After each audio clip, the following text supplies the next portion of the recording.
আচ্ছা দাদা, আপনার বাড়িটা কোথায়? আমার বাড়ি মেদিনীপুর। আচ্ছা, আপনি যে বাবা সাহেব আম্বেদকর ইউনিভার্সিটি এসছেন, কখন এসছেন? এসেছি আমি সকালবেলা 8:45। আচ্ছা, এখন তো বাজে প্রায় 1:30 2টো বাজছে। আচ্ছা আচ্ছা, আপনি বাবা সাহেব আম্বেদকর ইউনিভার্সিটির ব্যাপারে কিছু বলতে চান? এইখানকার যে প্রশাসন, সিকিউরিটি ব্যবস্থা, অ্যাডমিনিস্ট্রেশন পরিচালনা সবটাই একদম নেককারজনক।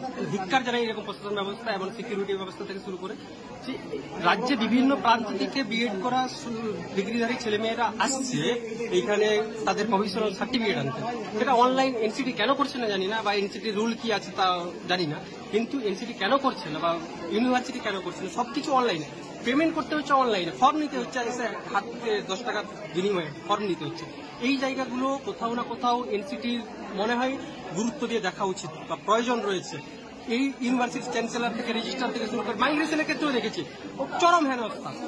একই রকম হেনস্থা এখানে প্রায় রাজ্য থেকে বিভিন্ন প্রান্ত থেকে, আলিপুরদুয়ার থেকে আসছে, মুর্শিদাবাদ থেকে এসেছে, আপনি খোঁজ নিয়ে দেখুন মালদা থেকে এসেছে। তারা এসে যাবে কোথায়? এখান থেকে যদি 4টে-5টার সময় যদি বের হয় ছেলেমেয়েরা, তারা পৌঁছাবে কিভাবে?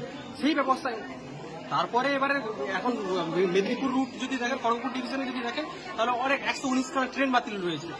চরম ভোগান্তির মধ্যে স্টুডেন্টরা রয়েছে এখানে এসে। এখানে প্রশাসন না কোঅপারেট করছে, না প্রশাসন কোনো সদুত্তর বা সদ্ব্যবহার। আচ্ছা, আপনি কি চাইছেন তাহলে? যে এই মাইগ্রেশন এবং প্রফেশনাল সার্টিফিকেট সব অনলাইন হোক, অনলাইন প্রসেস চালু হোক, যে যার বাড়ি থেকে সবকিছুই তো অনলাইন হচ্ছে, ডিজিটাল করছে। এখন এই জায়গাটা কেন বাকি রয়ে যাচ্ছে? কেন তাদেরকে অফলাইনে নিয়ে এসে সংগ্রহ করতে হচ্ছে? আচ্ছা, আপনারা ভিডিওতে দেখতে পাচ্ছেন যে দূর দূরান্ত থেকে মেয়েরাও এসছে এবং তারা এতটাই হতাশাগ্রস্ত হয়ে গেছে। তারা দেখুন ইউনিভার্সিটি ক্যাম্পাসে তারা বসে গিয়ে পুরোপুরিভাবে ক্লান্ত হয়ে পড়েছে। দেখুন সামনে ভিড়টা দেখুন।